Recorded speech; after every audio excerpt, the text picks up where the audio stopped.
All right, welcome back. We have a knife here I'm very excited to get in hand.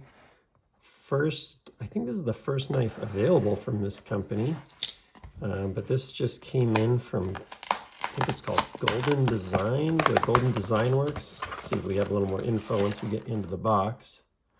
Make sure I don't expose anything I shouldn't here. All right, let's see. Just got the receipt here, going through it real quick. So Golden Designworks. This is the Golden Designworks standard in smoke and golf texture dimple. Let's see what we think. Blaze Golden is the guy behind this. If you're a collector and you use Facebook, you might have recognized that name from dealings with him. Really good guy on the in a lot of the Facebook groups. And what I'm seeing here is your typical outsourced to China, but in a good manufacturer type experience. Inspected, so he actually got all these in hand. This is an M390 knife. It's got a little info here. Let's take a look at what came with it here before we jump into the knife. Bunch of stickers, some info from the company. Your standard comes with a lifetime warranty. That's fantastic to see. Just doing it right from the beginning there. Let's take a look at what we got. This has a very compelling design, and I think addresses some of the things that you see in quite a few other knives. A good little heft to it. Ooh, excellent action. I'm not remembering where this was made, but if I had to guess, I'm feeling like a Best Tech kind of feel, potentially. Nice combo of snappy detent, but also the ability to roll it out. It's not super easy to get it out because the access to the lock bar is not fantastic. It's not bad, but it's, you know, a little narrow in there. And you can thumb flick it out. So nice little design here with the liner lock. It's you can see a little GD in there on the inside. It's nicely reduced on the weight on the inside. Nice little milled backspacer on there too. Milled pocket clip. A lot of things right on this, and the price was very reasonable. I think it was in the 200 something range. And I love this forward choil here. This is very choice for the choke up point. Little jimping on the back of the knife. It's not super knocked down up here, but there's like a little swedge on there that kind of makes it a bit more interesting. You got a nice stonewash in the grind with satin on the flats, and then I think a little stonewash across the top here, if I'm seeing that right. So it's kind of cool. Stonewash, satin, stonewash. The thumb hole is chamfered, so it's definitely comfortable to engage. And then one of the cool things about these knives, he did these scales, not 100% sure what they're made of, maybe G10, but they're swappable. So you can swap out the scales for different styles, different colors. Let's see. Oh, rock solid on that. No forward back, no side to side play. That's impressive lockup for how drop shut the knife is. So yeah, everything's pretty darn good here. My first request for this knife would be just give me a little cutout here. Could almost even just do that myself to some degree on the G10 part of the scale. But access to the lock bar is not great. It's not bad, but it could be better. I really wish he had just taken just a little cutout there, because it's already kind of a narrow handle. Maybe you didn't want to narrow it down anymore. But that is what I always want to feel like when I go for the lock bar. Let me see if I can find one here. That's a good example. I always want to feel like when I go for the lock bar, I can get to it with a very natural part of my finger. I don't know how to better describe it than that, but this feels like I have to point my finger down into it like this and then move my finger sideways, which is not a natural motion. Or get my fingernail on it and then just kind of drop it. And then if you do that, the problem with doing that in that angle, and this happens with the tactile also because you have good lock bar access on this knife, same problem on this knife. Again, no cutout for the lock bar. You end up putting this in this position and then guess where that drops the blade? Oftentimes right on that part of your finger and cuts you. And I don't know why more manufacturers aren't kind of aware that that's a problem. It's not a huge problem. Maybe that's part of why. But anyways, food for thought. Now let's see the front flip on that. Very nice. So you got a good thumb flick, roll out.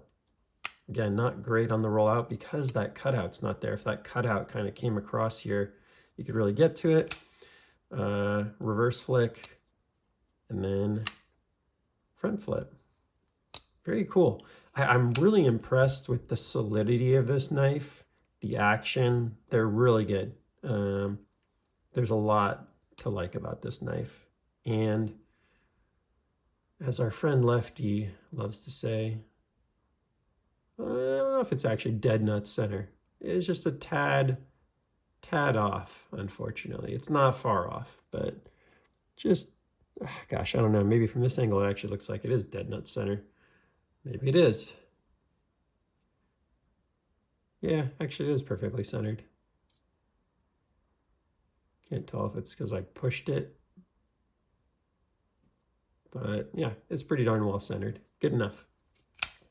Good enough that it's hard to confirm one way or the other. It is a flat grind. So just a nice, well done flat grind here. And because of the way it's designed, you've got a very nice forward choil that can also double as a sharpening choil. Getting great lockup there. Looks like a solid like 30% lockup. M390 right there. Not too much written on the knife, which is nice. The logo and stuff is on the inside there, so you can see it right there. Look at everything's chamfered. There's a lot of attention to detail here. So yeah, a lot of positives on this knife. Nice deep carry pocket clip. It's not like super deep because of it's a milled out clip, but it's great. Let me give that one a quick try in the pocket. It actually looks quite nice for the pocket itself. It's actually pretty strong. It doesn't go into the pocket super easily, to be honest. Yeah, it's a really strong one, and this is not the smoothest material, so it's actually a little hard to get over the pocket material. It'll work, and you can always bend it a little bit or whatever, but worth noting, I guess. So yeah, I'd say the biggest drawback would just be, man, if you just cut out a little bit here, that'd be really nice. But aside from that, pretty cool how the how he designed that, where when it's open, this kind of integrates right into the back here.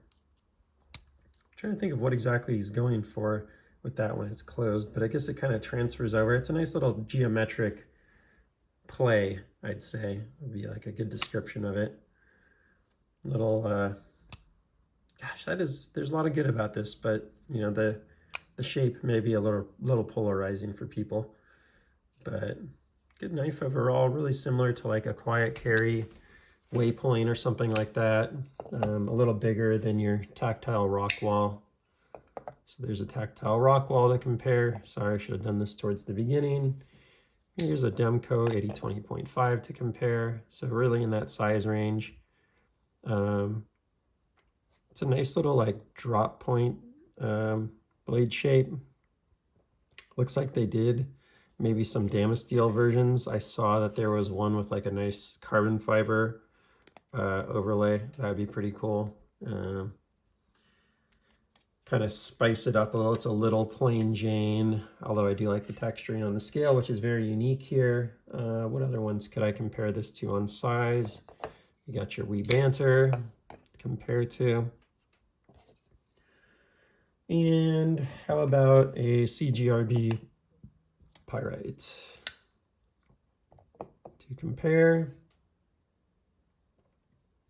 And for those on view on the channel that are Oz Machine Company fans, there's an Oz Roosevelt. And a very natural comparison on this to me, both price-wise and actually just design-wise and stuff, is the TW Price Dawn. I do like the Dawn a little more personally. Although I like the finger choil in this a little more, the Dawn just sort of comes together in a slightly more natural way. Now, what I don't like about the Dawn is this swoop here happens to interfere pretty frequently for me with the Spidey flick. So I have to unnaturally go a little lower and then Spidey flick. Whereas I think this guy, the Golden Designworks standard, is a little more natural for the reverse flick because of the design. It's really, I feel like, made for the reverse flick and for the front flip, not so much for the thumb. And then also, again, a little bit of that lock bar nuance. Now it does have a nice lock bar insert there. You can really see that that's well designed. So there's a lot to like here. The price was really good too. I think I want to say it was like mid 200s or even low 200s or something like that. I'd have to double check, but not bad. So overall, a very nice additional option, I'd say, for the community to consider. I think that's about all for now. Please like, subscribe, and I'll see you on the next one. Take care.